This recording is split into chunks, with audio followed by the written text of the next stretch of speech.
तो हेडिंग लिख लो, problem solving session on circles.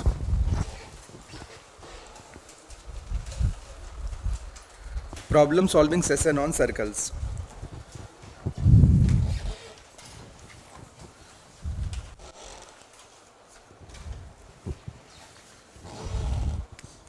देखो पहले एक बहुत छोटा सा सवाल करते हैं। सपोज आपके पास दो स्ट्रेट लाइंस हैं,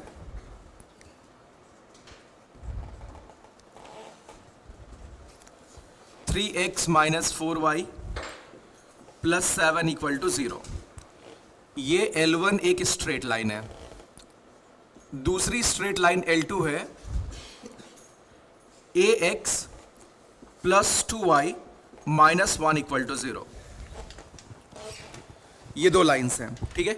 if L1 and L2 cuts, if L1 and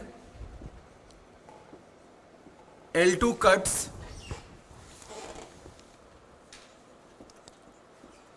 coordinate axes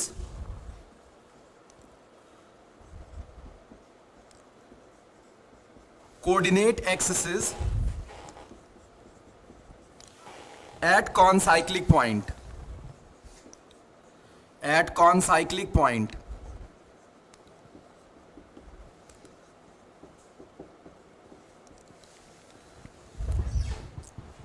then what will be A? तो A की वैल्यू बतानी है।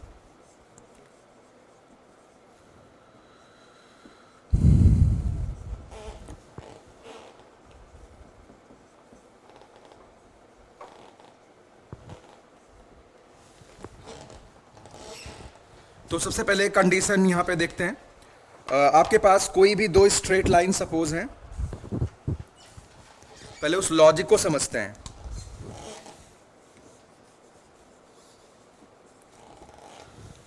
तो देखो बच्चे, आपके पास फर्स्ट स्ट्रेट लाइन है L1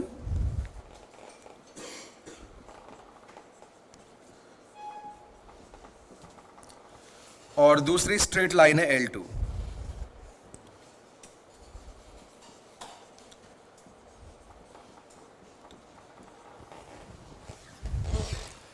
ये दोनों स्ट्रेट लाइंस कोऑर्डिनेट एक्सिस को जहां कट करती हैं, उनसे आपको 4 पॉइंट्स मिलेंगे।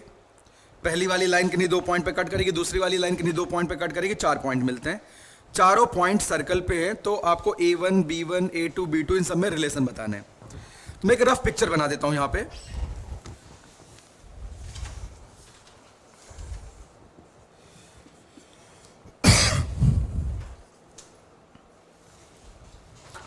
देखो फर्स्ट वाली स्ट्रेट लाइन जो भी है वो सपोज कोऑर्डिनेट एक्सिस को A और B पे कट करती है। ये फर्स्ट स्ट्रेट लाइन है।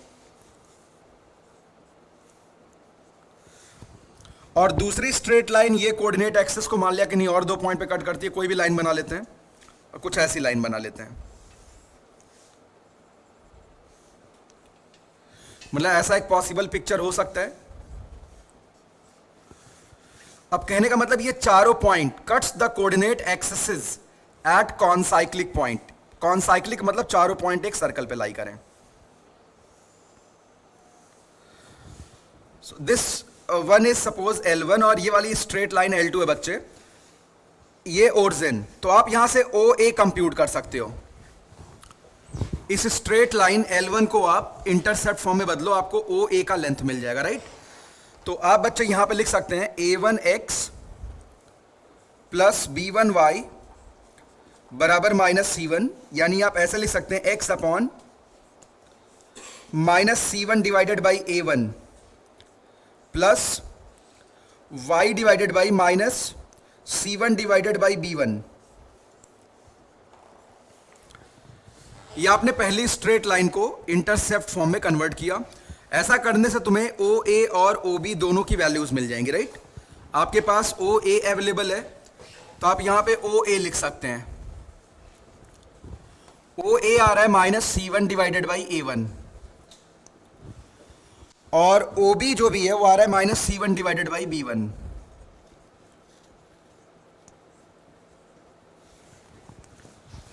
इसी प्रकार आप OC और OD कंप्यूट करिए, ठीक है। तो सिमिलरली इस लाइन L2 के लिए x इंटरसेप्ट क्या होगा, minus C2 divided by A2। इसमें कोई दिक्कत तो नहीं है। तो आपके पास ओडी का लेंथ आ गया -C2 डिवाइडेड बाई A2, और आपके पास यहां से OC भी आ गया। अब आपको ये सर्कल्स के स्टार्टिंग मैंने ये बातें बताई थी भाई, ये सब 9th क्लास की बातें तुम्हें याद रखनी चाहिए। ये दोनों सर्कल के कॉर्ड्स हैं जो कि O पे कट करते हैं। तो इसमें क्या खास बात होगी, OD इंटू OA बराबर क्या होगा, OB इंटू OC। सबने क्लास 9th में प्रूफ किया रहा होगा। तो आप इस थ्योरम की मदद से उस स्टेटमेंट में पहुंच जाओगे। वैसे देखो, बहुत से बच्चे सोचते हैं सब कोई थ्योरम है, ये मुझे पता होना चाहिए।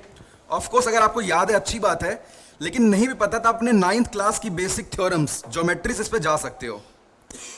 कहीं ना कहीं मैं से एग्जाम और बुक्स का ड्रॉबैक भी मानता हूं कि इतने सारे फैक्ट्स आपको रटवाए जाते हैं, जहां से सेल्फ सोचने वाला प्रोसेस बिल्कुल बंद हो जाता है।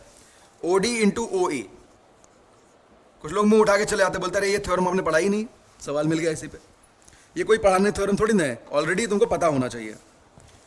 तो OB इंटू OC बराबर OD इंटू OA, आप इनको मल्टीप्लाई कर दो, यहां पे सभी लोग पुट करो सारी वैल्यूज। तो -C1 divided by B1 into -C2 divided by B2। OD का मतलब बच्चे -C2 by A2 into OA -C1 by A1। तो यहां से कंडीशन आ गई A1 A2 बराबर B1 B2। ये वो कंडीशन है दो स्ट्रेट लाइन कोऑर्डिनेट एक्सिस को कॉन्साइक्लिक पॉइंट पे कट करती हैं। और ये इसके पीछे का एक बहुत छोटा सा रहस्य था, लॉजिक था।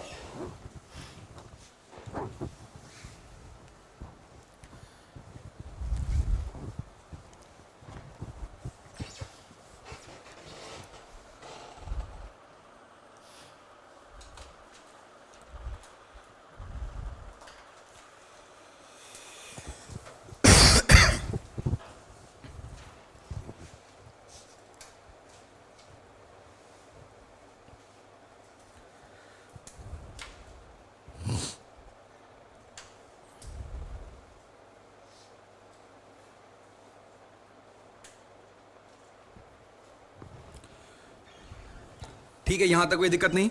तो जो ये प्रॉब्लम दिया और जिसको ये बात पता है और नहीं पता, तो इस लॉजिक पे जाएगा सॉल्व करने के लिए, ऑफ कोर्स।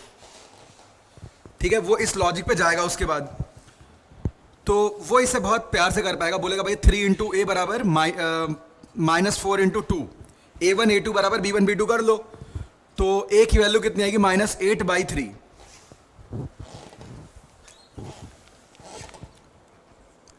थ्री इंटू ए बराबर -4 इंटू 2।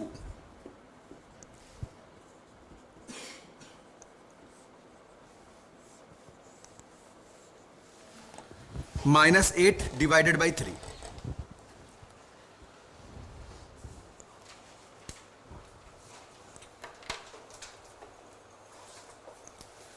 लेकिन यहां पे कंडीशन कुछ और भी हो सकती थी। तब पता नहीं थ्योरम एप्लीकेबल होती कि नहीं होती जो हमने यूज किया, A1 A2 बराबर B1 B2।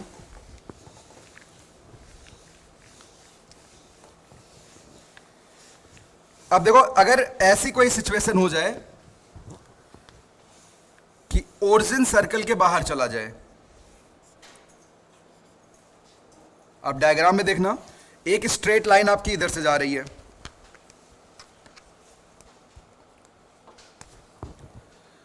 कुछ यहां से जा रही है, ये L1 है। दूसरी L2 कुछ इस पॉइंट से ऐसे निकल रही है। ये पॉइंट मान लिया आपके पास A। कोई अब बता सकता कंडीशन कैसे यूज करेंगे? अब ये चारों पॉइंट कौन साइक्लिक, अगर ऐसा डायग्राम बन गया तो फिर क्या करेंगे? पॉसिबिलिटी आपके पास यही दो हैं, या तो ओरिजिन के अपोजिट साइड लाइन हो जाए, फिर सेम साइड हो जाए। अगर ये डायग्राम बन गया और ये चारों पॉइंट कौन साइक्लिक होंगे, तो कंडीशन कैसे निकालेंगे?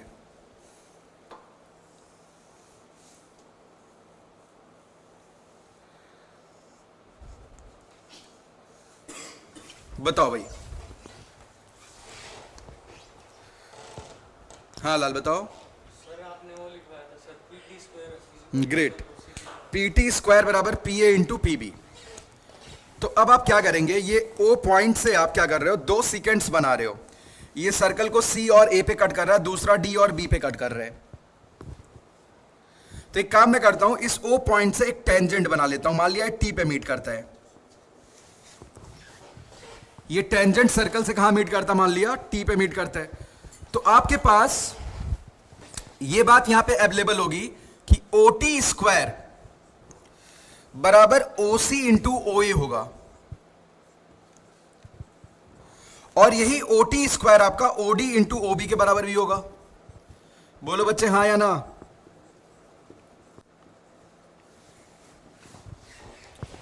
पी टी स्क्वायर बराबर क्या होता है, P A into P B होता है। तो आप दोनों को कंपेयर करके यहां पे लिख पाओगे लाल कि ओ सी इंटू ओ ए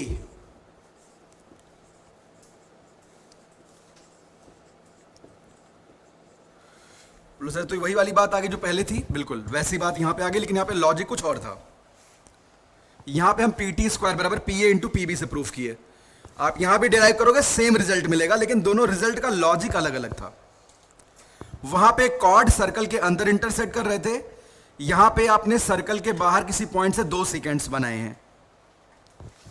ठीक है, तो प्रूफ करना, यहां भी सेम रिजल्ट मिल जाएगा कि A1 A2,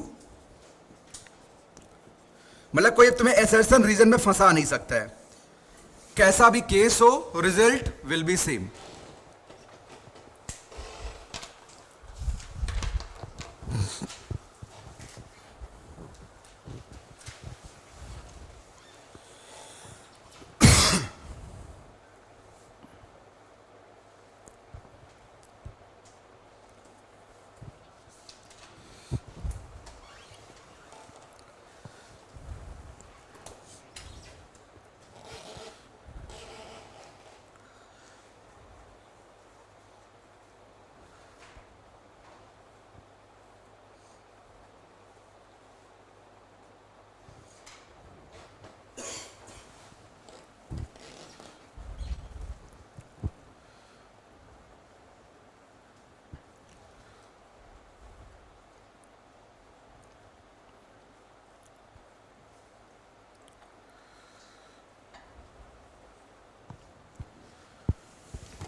अब थोड़ा सा डिफरेंट टाइप का प्रॉब्लम मैं कंसिडर करता हूं। सपोज तुम्हारे पास कोई एक स्ट्रेट लाइन है, straight line L such that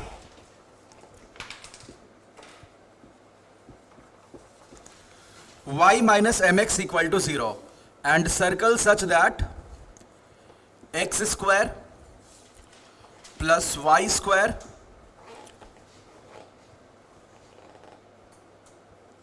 minus 4x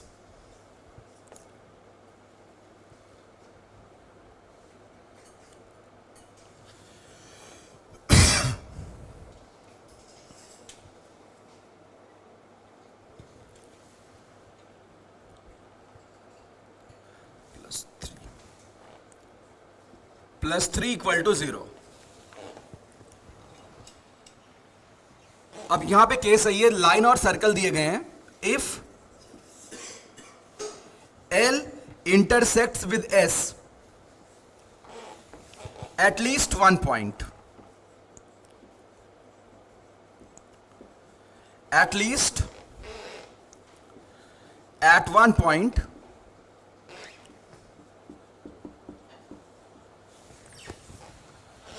then what will be range of M?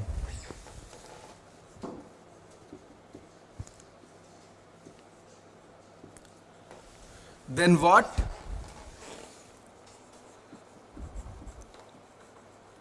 will be range of M?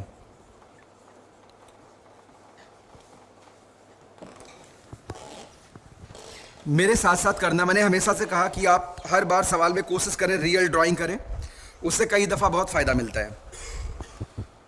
तो यहाँ पे आप पहले सर्कल को बना लो। तो आप देख सकते हो सर्कल का जो सेंटर है, अगर इसको आप या स्टैंडर्ड फॉर्म में कन्वर्ट कर लो, ऐसे सेंटर दिख रहा है 2,0 पे है। x माइनस 2 का square plus Y square equal to 1, ये सर्कल है। अगर इस सर्कल को हम प्लॉट करें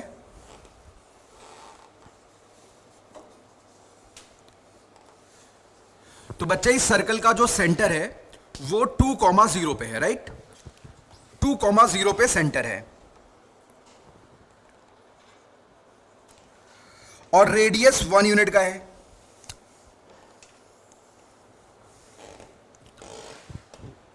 यानी अगर मैं इस पॉइंट की बात करूं तो इस पॉइंट का कोऑर्डिनेट होएगा 1,0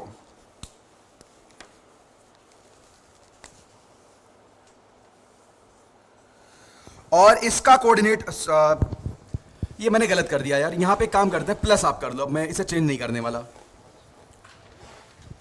इसको आप चेंज कर लो, मैंने ध्यान नहीं दिया। माइनस 2,0, तो ये -1 हो जाएगा और बच्चे ये वाला पॉइंट क्या आएगा, -3,0। अब जो स्ट्रेट लाइन ओरिजिन से जा रही y बराबर mx, ये सर्कल से कम एक जगह जरूर मिल रही है, तो m का रेंज बतलाना है। देखो y बराबर mx वाली लाइन कुछ ऐसे जा सकती है, कुछ ऐसे पास करे तो एक भी बार नहीं मिलेगी। ऐसा समय आएगा कि ये टच करती हुई चली जाए, स्लोप की किसी पर्टिकुलर वैल्यू के लिए टच करती हुई चली जाए। गौर करना, ऐसे ही इधर से भी एक ऐसा सिचुएशन आएगा, स्लोप की कोई वैल्यू आएगी जब इधर से टच करती हुई चली जाएगी। मतलब यहां पे स्लोप की कोई वैल्यू होगी जब लाइन टच कर रही होगी, यहां भी स्लोप की कोई वैल्यू होगी जब लाइन टच कर रही होगी। इनके बीच में तुम जितनी भी स्ट्रेट लाइन बनाओगे वो इसको कट करेंगी। मतलब स्लोप के इस रेंज के बीच में, मतलब ये लोअर एंड से टेंजेंट है, अपर एंड से टेंजेंट है, इसके बीच में आप जितनी भी लाइंस ड्रॉ करोगे वो सारी कम से कम एक बार मीट कर रही हैं। एक बार तो टेंजेंट वाली हुई, बाकी दो बार मीट कर रही हैं। तो you have to obtain your limiting case by this tangential condition. आप y बराबर mx को इस सर्कल पे टेंजेंट करो, इससे तुम्हें m का अपर एज मिल जाएगा। उसके बीच में जितनी भी स्लोप वाली लाइन तुम बनाओगे वो सारी इसको कट करेंगी। तो y बराबर mx अगर इस सर्कल को टच करती है तो खास बात क्या है, सेंटर से दूरी रेडियस के बराबर होगी।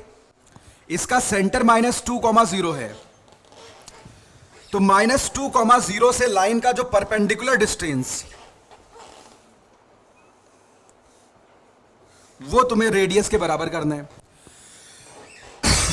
तो परपेंडिकुलर डिस्टेंस लिखते हैं, यहां तो 0 आ जाएगा, y 0 है, plus 2m।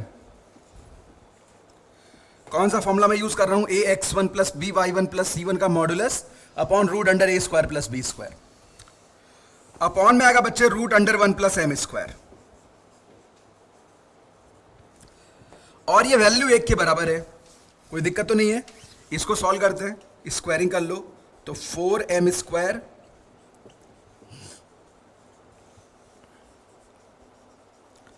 Three M square कितना हो जाएगा बच्चे, 1।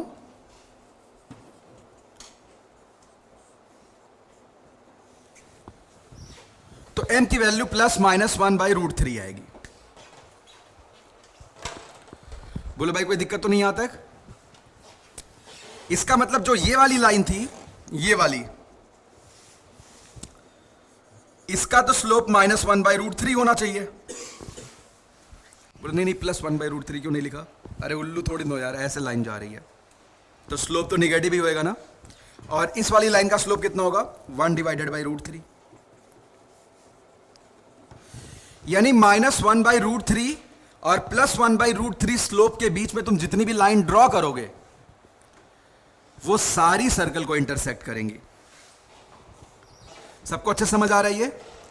यानी बच्चे m का रेंज तुम्हारे पास आ चुका है।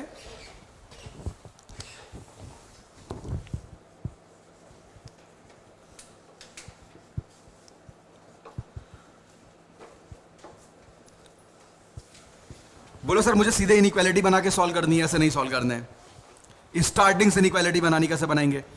तो क्या करना पड़ेगा अपने को, सेंटर से लाइन का जो परपेंडिकुलर डिस्टेंस है, अगर आप बिल्कुल मैथमेटिकली करते हो, वो रेडियस के बराबर है, रेडियस से छोटा होना चाहिए। राइट वे ये था सॉल्व करने का, आप ऐसे लिख लेते, किसी को दिक्कत तो नहीं है। यहां स्क्वायरिंग करना अलाउड इसलिए सब कुछ पॉजिटिव है।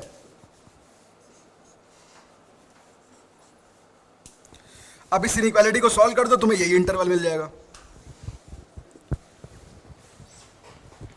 कोई दिक्कत तो नहीं आता?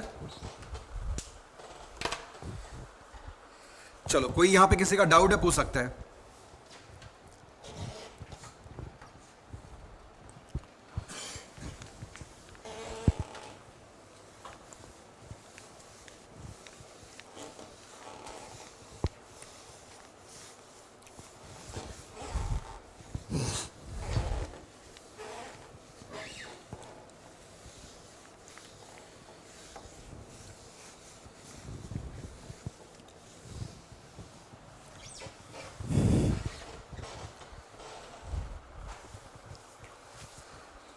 तो अगला सवाल देखते हैं।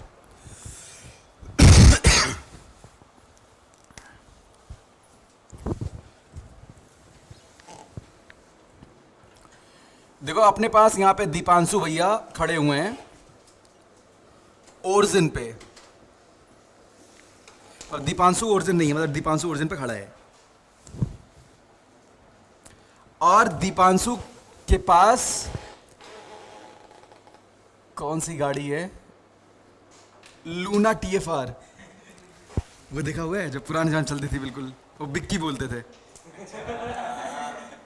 अब नहीं आती है। तो दीपांशु इस लूना TFR से जा रहे हैं, और इसको जाना है यहां पे, अरे मजाक नहीं, 7,7 नामक एक पॉइंट है। अच्छा, क्या मतलब रियल जो आप ट्रेवल करते हो, किसी जगह जाते हो, उसको आप कोऑर्डिनेट सिस्टम में शो कर सकते हो? बिल्कुल कर सकते हो। आप गूगल पे तो यही वाली बात चलती थी, अगर आप देखो तो होता कि इतने डिग्री लैटिट्यूड, इतने लॉन्गिट्यूड पे, तो वैसे हमने कोऑर्डिनेट में शो कर रखा है, ठीक है। उसको आप स्फेरिकल कोऑर्डिनेट सिस्टम से ऐसे इसमें बदल भी सकते हो। आपने उसमें सुना होगा श्रोडिंगर वेव इक्वेशन में, तो उसकी मदद से आप उसको XYZ प्लेन में बदल सकते हो, ठीक। तो 0,0 से इस पॉइंट तक जा रहे हैं, बीच में एक तालाब पड़ता है,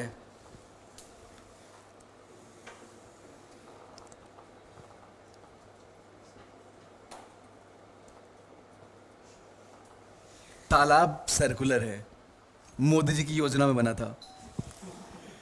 तो तालाब का जो मतलब ये पेरी फेरी जो कोई सर्कल, एक क्या होता है, एक आपका लाइक पिक्टोरियल, मतलब एक क्या पिक्चर होता है, एक 2 डायमेंशनल रिप्रेजेंटेशन होता है। जैसे मैं कहूं क्या सर्कल को अपने हाथों से पकड़ सकते हो? आंसर है नो, क्योंकि उसमें कुछ थिकनेस नहीं होती है। सर्कल एक व्यू होता है।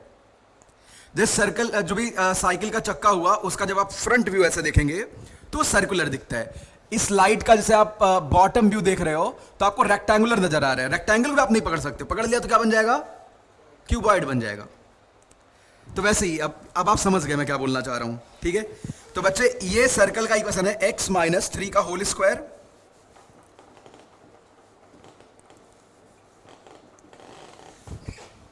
तालाब में छलांग मारेगा नहीं। दीपांशु यहां से वहां जा रहा है, मिनिमम कितना पाथ लेंथ इसको ट्रेवल करना पड़ेगा 7,7 पे जाने के लिए? तालाब के अंदर नहीं जाना है, यहां पे नाव नहीं चलती है। तालाब की बाउंड्री पे तो मूव कर सकता है, तालाब के अंदर नहीं जाना है। सवाल समझ आ गया अच्छे से? जैसे आप किसी पॉइंट चल लो, बीच में तालाब है, आपको इस पॉइंट पे कहीं जाना है, तो आपको मिनिमम पाथ लेंथ से जाना है। मैंने सवाल को ऐसे कुछ रख दिया। सवाल समझ आ रहा अच्छे से? तो कम से कम कितनी दूरी तय करनी पड़ेगी दीपांशु को?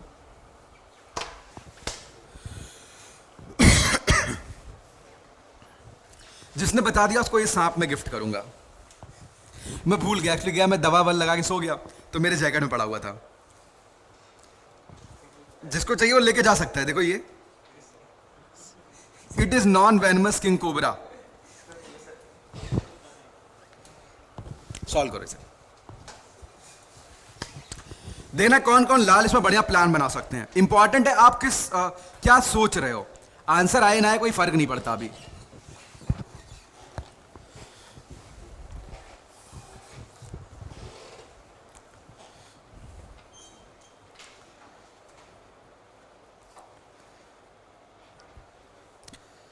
रात में लोगों ने बोला तुम रो रहे थे, मैंने बोला मैं रो रहा था, बोले हाँ, पे आ की आवाज़ आ रही थी।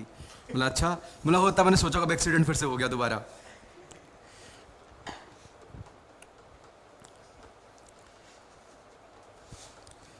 पता है मैंने कभी ठंडक में जैकेट कभी पहनी नहीं है, तो ज़बरदस्ती पहन के बैठा हूँ, पीछे वो सब बैंड बांध रखा है ताकि गर्म रहे। अब ये सवाल जो कर दिया मज़े आ जाएंगे।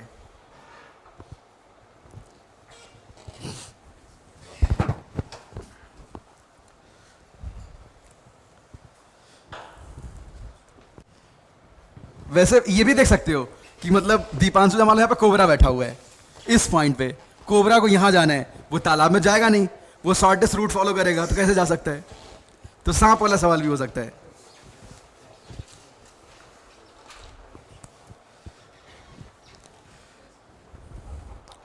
सवाल का मॉडल क्लियर है ना, लॉजिक किसी को समझ आया क्या करना चाहिए। सीधा रूट तो ऐसे है कि आप सीधे चले जाओ पॉइंट से, बिल्कुल तालाब के बीचों बीच से होते हुए। दीपांशु क्या लॉजिक है। सर पहले 0,0 से सर उस पे टेंजेंट बनाएंगे सर इसमें। हाँ, और सर जिस पॉइंट पे हो सर 7,7 से बना देंगे सर। सर वो 2 पॉइंट आ जाएंगे सर, उसमें सेमी सर्कल पे चल जाएगा सर। सर्कल के हिस्से पे, वेरी गुड, बढ़िया। देखो भाई यहां पे सबसे पहले आप डायग्राम बनाओ, आपको आइडिया लग जाएगा। खेल पूरा का पूरा डायग्राम का है। तो बच्चे ये सर्कल x माइनस 3 का स्क्वायर प्लस y माइनस 3 का स्क्वायर इक्वल टू 1 मान लिया, यहां कहीं पे सर्कल है।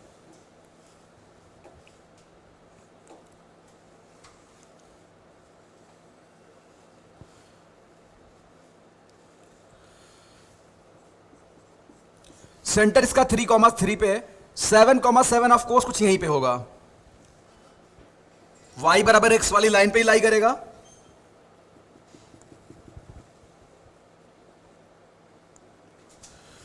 तो भाई तालाब के अंदर तो जाना नहीं है, तो उसके पास एक ऑप्शन ही है, अगर कैसे भी चलेगा, मान लो ऐसे जाता है दीपांशु, ऐसे ऐसे, दूरी और बढ़ गई, लेकिन अंदर जाना नहीं है। फिर वो सोचेगा अच्छा ऐसे जाके फिर ऐसे घूमूं, फिर ऐसे जाके फिर ऐसे चला जाऊं, ये भी एक रास्ता है। लेकिन फिर उसके बाद ये ऐसे जाता है, ये टेंजेंशियल, उसको ये नजर आया कि इससे छोटा तो रूट मिल ही नहीं सकता है, सबसे छोटा रूट यही है। तो क्या करेगा, यहां से वो टेंजेंशियल वे में जाएगा, लेकिन सीधे नहीं निकलना है, यहीं पे रुक जाएगा। अब छोटा रूट ये है इसकी पेरीफेरी वाला, ये बात समझ आ रही है अच्छे से। लेकिन यही उसको स्टेप करना है, क्योंकि यहां से पेरीफेरी पाके फिर जाएगा तो लंबा हो जाएगा, वापस ये फिर से एक टेंजेंट बनाएगा। मान लिया ये पॉइंट यहां पे था, ये टेंजेंट लाइन यहां मीट करती, मान लिया ये पॉइंट बच्चे ए है, ये पॉइंट बी है, और ये पॉइंट जहां जाना है इसका नाम सी मान लेते हैं, ये ओ है, नाम कुछ रखा डी है। तो अब दीपांशु का रूट ये होगा, ओ से ए जाएगा, फिर ये पेरीफेरी पे चलेगा, इतना लेंथ, ये आर का लेंथ तुम्हें निकालना पड़ेगा, फिर वो इस टेंजेंट के अलोंग चला जाएगा। ये शॉर्टेस्ट रूट है। सबको ये बात समझ आ रही है। तो कुल मिला के इसको आप कैलकुलस का प्रॉब्लम भी ट्रीट कर सकते हो, बट है नहीं, ये कुल मिला के ज्योमेट्री का बहुत सीधा सवाल है, ज्योमेट्री का बहुत ही सीधा सवाल है, ठीक है। तो जो टोटल डिस्टेंस ट्रेवल होगा दीपांशु द्वारा, तो दीपांशु पहले ओ ए पे गया, फिर आर्क ए बी पे चलेगा, फिर बी डी के अलॉन्ग जाएगा। बोले यार ये ओ ए कैसे निकालेंगे, फॉर्मूला है ना रूट S1, सीधे लिखेंगे रूट S1, समझ आ रहे। तो बच्चे यहां पे रूट S1 लिखेंगे, 0 0 से टेंजेंट का लेंथ निकालना है, तो आप यहां 0 0 पुट कर दो, अंडर रूट 0 0 पुट किया 9 9 18 -1 17, बोलो भाई कोई दिक्कत तो नहीं है। प्लस आर्क ए बी, ये बाद में कैलकुलेट करेंगे। अब बी डी का लेंथ 7,7 से दूरी निकालनी है, तो रूट S1 फिर से यूज करोगे फॉर्मूला। तो 7 - 3 4, 4 का स्क्वायर 16, 16 32 -1 33, नहीं 31, तो रूट 31 आ गया। अब ये आर्क का लेंथ कैसे निकाला जाए, ये कौन बताएगा? टेंजेंट की लेंथ पता है और सर रेडियस पता है, वो एंगल आ जाएगा सर।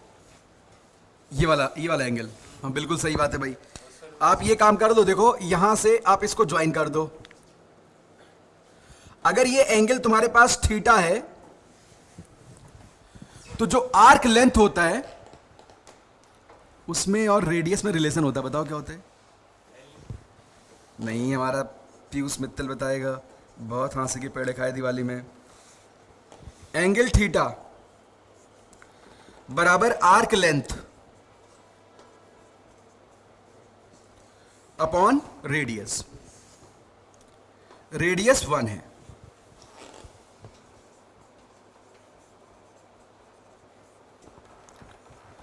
तो थीटा आपको रेडियन में लिखना है। जब आप लेंथ की बात करेंगे तो रेडियन में जाएंगे आप, तो यहां पे थीटा को आप रेडियन में लिख दीजिए। तो पहले थीटा निकालना पड़ेगा भाई।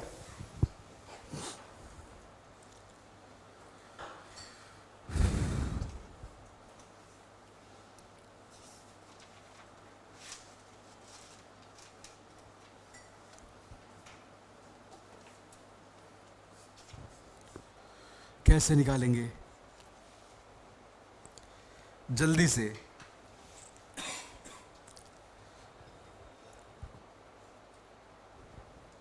सर हमारे पास ये रेडियस की लेंथ है और ये सर इसके सेंटर से ओरिजिन की लेंथ है। उससे ये वाला एंगल मिल जाएगा, राइट? ये मिल जाएगा, पूरा एक कंप्लीट ट्रायंगल बन रहा है बड़ा सा, तो आपको ये एंगल मिल जाएगा। और ये बाहर वाला साइक्लिक क्वाड्रिलेटरल है, अपोजिट एंगल का सम 180 डिग्री होता है। तो फटाफट से एंगल बताओ भाई कितना आ रहा है।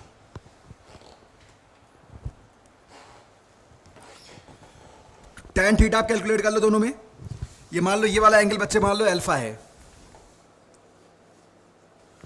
और ये बीटा है, तो आपको tan अल्फा तो तुरंत मिल रहा है ना।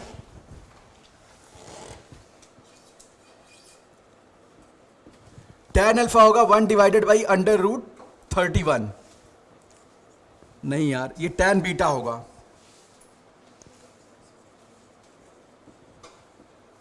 √, तो आपको यहां से बीटा मिल जाएगा।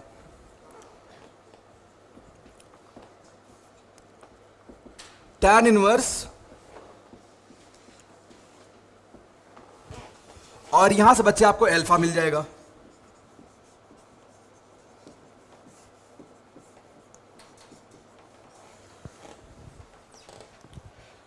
ठीक, तो अब आपको एंगल निकालना है, इसका नाम कुछ रख लेते हैं। ये सपोज P पॉइंट है, ये P वाला एंगल निकालना है।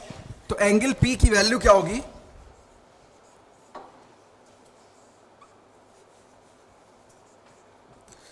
एक 180 डिग्री में से आप अल्फा प्लस बीटा माइनस कर देंगे। अच्छा, आपको क्या चाहिए? थीटा चाहिए। थीटा क्या होगा? 180 डिग्री में से क्या माइनस कर देंगे? P। अरे बोलो हाँ या ना? तो अल्फा प्लस बीटा आ जाएगा। अल्फा और बीटा की वैल्यू अवेलेबल है। हालांकि अभी मुझे tan इनवर्स के फॉर्मूले नहीं पता है, जब आगे इनवर्स ट्रिग्नोमेट्री पढ़ लेंगे तो ये वाली बात भी कर पाएंगे, भी इनवर्स में अपना आंसर छोड़ेंगे। ठीक है, तो अल्फा प्लस बीटा आप लिखेंगे बच्चे यहां पे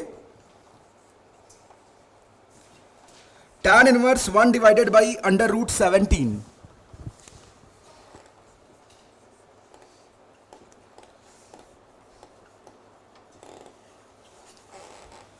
ये आप ये वैल्यू यहां पे रख दो।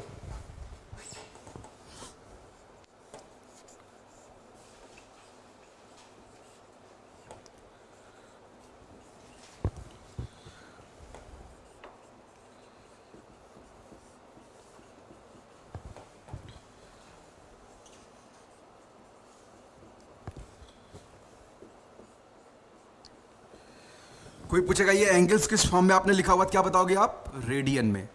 अगर ये डिग्री आता है तो इसको किससे मल्टीप्लाई करेंगे, पाई बाई 180।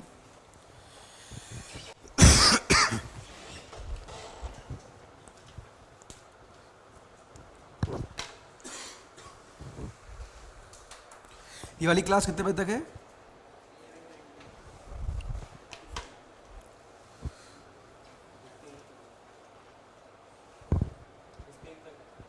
तक 11:15।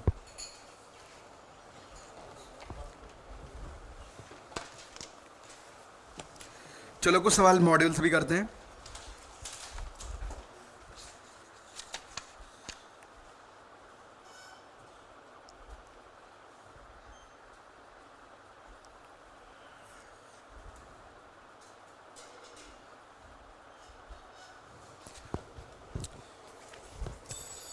लिखो सवाल, find equation of all common tangents, find equation of all common tangents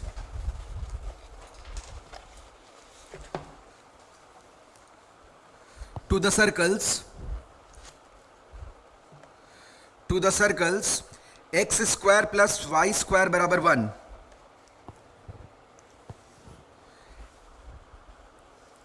x square plus Y square equal to 1 and X square plus Y square minus 2x minus 6y plus 6 equal to 0।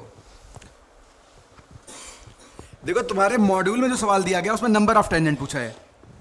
Number of tangent तो आसान सी बात है, मैंने सबके equations पूछ लिए हैं।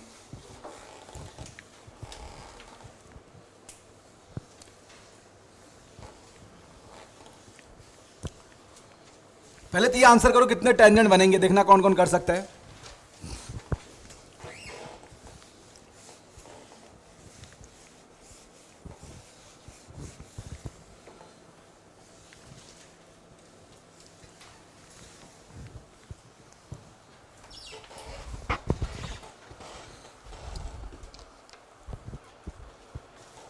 देखो बच्चे, आपके पास एक सर्कल है X square plus Y square बराबर 1 और दूसरा सर्कल है X square plus Y square minus क्या था भाई दीपांशु?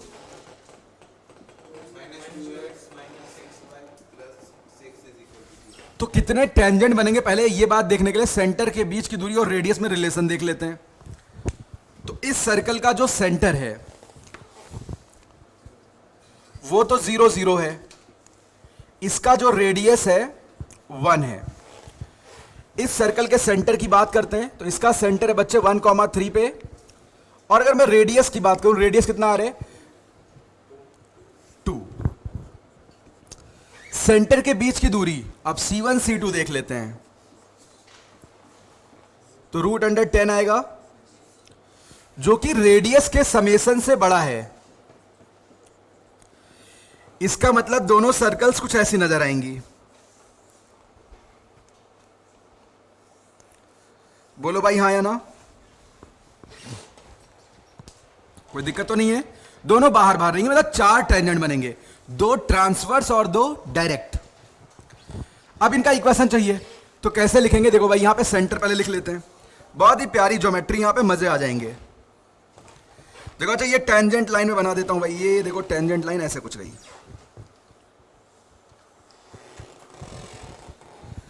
ये टेंजेंट मान लिया बच्चे P पॉइंट पे मीट करता है, और अगर मैं इंटरनल टेंजेंट की बात करूं उसकी भी चर्चा यहां पे कर देता हूं। जो इंटरनल टेंजेंट्स हैं, देखो कितना फर्जी डायग्राम है। मुझे पता है C2 सर्कल का रेडियस बढ़ा, तो इसको C2 कर लेते हैं।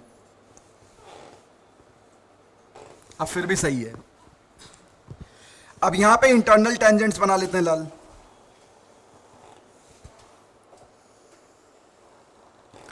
मुझे इनके इक्वेशंस चाहिए। इक्वेशन तो मेरे बाएं हाथ का खेल है, अगर मैं इसका कोऑर्डिनेट बता दूं तो P और Q का अगर मैं कोऑर्डिनेट बता दूं तो इक्वेशन लिखना मेरे लिए कुछ सेकंड का बात है भाई, बहुत जल्दी मैं लिख जाऊंगा इसे। कोई बता सकता पी का कोऑर्डिनेट किस बेसिस पे निकाला जाएगा? सब बातें आपकी कॉपी में बिल्कुल एज ए रेडीमेड वे में लिखी हुई हैं, systematically.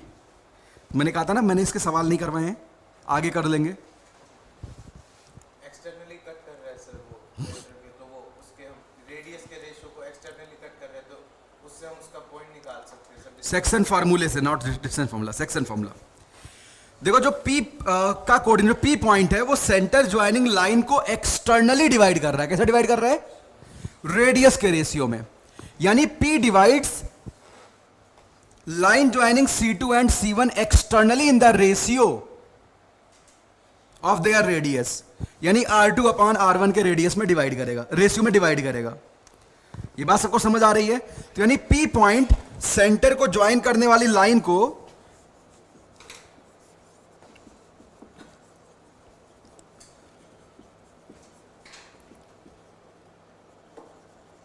Externally in ratio R2:R1।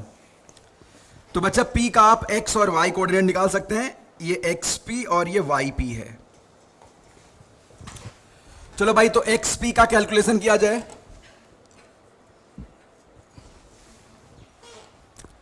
क्या फॉर्मूला यूज करेंगे? सेक्शन, मतलब यहां पे C2 C1 पे सेक्शन फॉर्मूला लगा रहे हैं। फील कर पा रहा हूं मैं क्या कर रहा हूं? तो ये पूरा आपका M हो जाएगा और यहां से यहां तक का N हो जाएगा। ऐसे करते थे ना, x1 y1 x2 y2 xy जब एक्सटर्नली डिवाइड करता था m:n के रेशियो में, तो ये पूरा M था और ये पूरा N था। तो यानी अपने पास भैया सीधा सीधा फॉर्मूला है m x2 minus n x1 upon m minus n। इनके कोऑर्डिनेट मैं लिख देता हूं। ये 1 3 है, ये 0 0 है। लगा दो अब सेक्शन फार्मूला। अच्छा, रेडियस का रेशियो क्या है? 2:1। आप लोगों को तकलीफ तो नहीं हो रही ना? तो बच्चे यूज करो सेक्शन फार्मूला, यानी 2 into 0 minus 1 into 1 upon m minus n।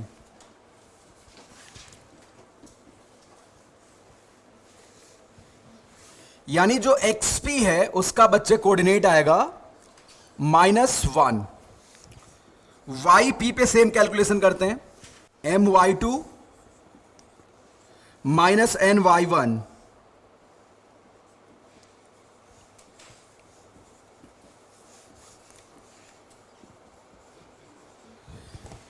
अब सवाल है, आपने P का कोऑर्डिनेट तो निकाल लिया, इक्वेशन ऑफ टेंजेंट कैसे लिखोगे? कोई बता सकता है? वो उसके साथ टेंजेंट है, तो रेडियस का परपेंडिकुलर डिस्टेंस है, मतलब उसकी लाइन लिख देंगे हम m की फॉर्म में, स्लोप m मान के। अच्छा, किस पे, किसी भी सर्कल पे परपेंडिकुलर डिस्टेंस कंडीशन लगा लो कि दोनों पे लगानी चाहिए, कॉमन m देखना चाहिए। किसी पे लगा लो सर, सेम आनी चाहिए। सेम क्यों आएगा भाई? मेरा सवाल ये है, जैसे इनका कहना है कि सर आप पॉइंट स्लोप फॉर्म में लाइन का इक्वेशन लिख लो, क्योंकि लाइन दोनों सर्कल पे टेंजेंट है, तो आप किसी भी सर्कल पे टेंजेंसी कंडीशन लगा के m निकाल लो। मैं कह रहा हूं दोनों पे लगाएं, किसी एक पे लगाएं, कि दोनों पे लगा के कॉमन m निकालें। सवाल समझ आ गया मेरा? नहीं समझ आया? सवाल ही समझ नहीं आया। मैंने क्या बोला था अभी? बोला क्या था स्टेटमेंट? अरे तो झूठ बोल रहे हो, तुमने स्टेटमेंट सुना ही नहीं। देखो, समझ में आना अलग चीज है, ना सुनना अलग चीज है। दोबारा बता देता हूं, कान साफ है? आप पॉइंट स्लोप फॉर्म का यूज करते हुए टेंजेंट लाइन का, मतलब लाइन का इक्वेशन लिख लो। तो मेरा यह कहना है कि ये वाली लाइन दोनों सर्कल पे टेंजेंट है, तो किसी पे भी टेंजेंसी कंडीशन लगा दो। ये पीयूष मित्तल ने बताया, मैंने कहा किसी पे या दोनों पे लगा के कॉमन m निकाला जाए। आप समझ आया? किसी पे भी। क्यों ऐसा? नहीं तो इस पे इसकी क्या गारंटी है? क्योंकि तुमने दोनों सर्कल की मदद से P कैलकुलेट किया है, तो तुमने किसी सर्कल को छोड़ा नहीं है, तुमने दोनों सर्कल को यूज कर लिया। ये बात समझ आ रही ना? तुमने दोनों सर्कल को यूज कर लिया, ऐसा नहीं सर्कल कंडीशन यूज नहीं हो रही है। ये मैं पूछ रहा था, ये जानना बहुत जरूरी था। तो देखो बच्चे, पॉइंट स्लोप फॉर्म में लाइन का इक्वेशन लिखते हैं। अभी भी गलती बहुत ज्यादा बच्चे कर जाते हैं, ध्यान दो अभी क्या गलती करेंगे इसके बाद। m into x minus x1, तो लाइन क्या आ गई बच्चे, M X minus Y plus M minus 3 बराबर 0। अब देखो ये वाली लाइन सर्कल, दोनों सर्कल पे टेंजेंट है, तो कौन सी सर्कल पे टेंजेंसी कंडीशन यूज करी जाए जिसका सेंटर सबसे सस्ता है? किस पे यूज किया जाए? 0,0 पे। इस पे भी कर सकते हो, सेम आंसर आएगा, लेकिन आसान कैलकुलेशन किस पे होगा? जिसका सेंटर 0, 0 है, रेडियस 1 है। तो लगा दो कंडीशन भाई यहां पे। तो बच्चे परपेंडिकुलर डिस्टेंस क्या होगा? Modulus C2 upon root under a square plus b square.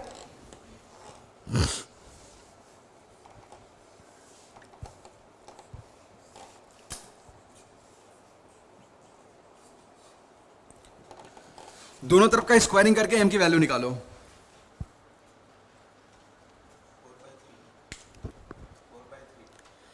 अब देखो फिर से खतरा हो गया। इस बार खतरा कोई बताया क्या खतरा हुआ? पॉइंट बाहर, स्लोप की एक ही वैल्यू आई, आने कितनी चाहिए थी? इसका मतलब एक टेंजेंट क्या होगा? वर्टिकल। रियल ड्राइंग में 100% एक टेंजेंट वर्टिकल होगा। ये बात अच्छे समझ आ रही है आप लोगों को? कोई दिक्कत तो नहीं है? देखो भाई पॉइंट बाहर है, आप यहां से स्क्वायरिंग करके m की वैल्यू निकालो। ये बता रहे हैं -4/3 आ रही, सही बता रहे हैं? सभी लोग निकालो भाई, स्क्वायरिंग करके m की वैल्यू निकालो।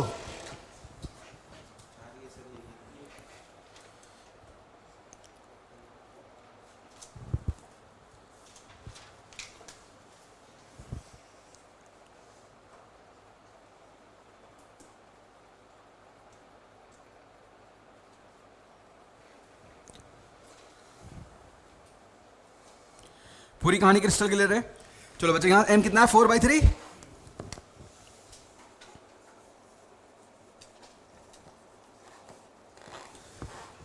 तो एक टेंजेंट, जो स्लोप एक ही आया, पॉइंट बाहर सर्कल का मतलब एक टेंजेंट 100% वर्टिकल होगा।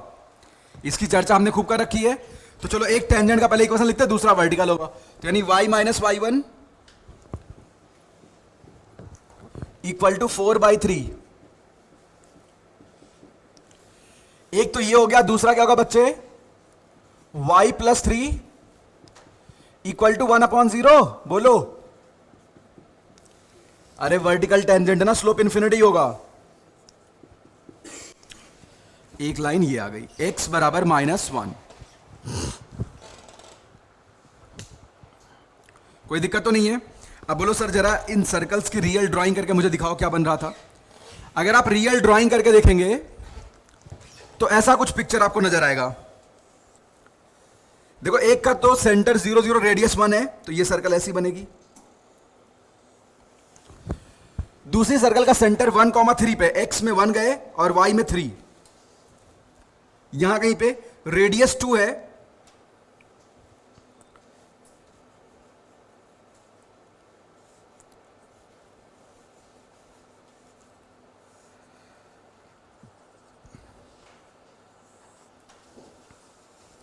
ऐसी बन जाएगी। तो आपके पास, अब देखो जब आपने पॉइंट ऑफ इंटरसेक्शन निकाला तो -1,3 आ रहा है। देखो -1 ये वाली लाइन होगी, -1, क्या था? -3, राइट? अरे भाई कोई दिक्कत तो नहीं यहां पे? तो आप यहां से एक टेंजेंट ऐसे वर्टिकल बना रहे हो, यहां कहीं मिल रहा होगा इससे, दूसरा आपका इधर कहीं से निकल रहा है, दोनों पे जो कॉमन टेंजेंट है। ये 4/3 स्लोप वाला है। रियल ड्राइंग ऐसी कुछ बनेगी। कोई दिक्कत तो नहीं किसी को? पहले बहुत झुक नहीं सकता ड्रॉ करने के लिए, नहीं तो मैं उससे थोड़ा सही से बना रहा डायग्राम। होपफुली आप समझ रहे होंगे अच्छे से मैं क्या बोल रहा हूं। कोई दिक्कत तो नहीं है? ये रियल ड्राइंग है। 2 रेडियस की सर्कल थोड़ी बड़ी बनेगी, आप स्केल डायग्राम बना सकते हो। और ये 1 रेडियस की, तो एक तो 4/3 स्लोप वाली लाइन, दूसरी ये वर्टिकल वाली लाइन टेंजेंट हो रही है। अच्छा, इंटरनल वाले पे काम कैसे करोगे? इस बार तुम्हें क्यू का कोऑर्डिनेट निकालना है। क्यू का कोऑर्डिनेट कैसे निकाला जाए? ये इंटरनली डिवाइड करता है, तो आप लिखो इस पॉइंट को, Q divides C1 C2 internally in the ratio R2 upon R1।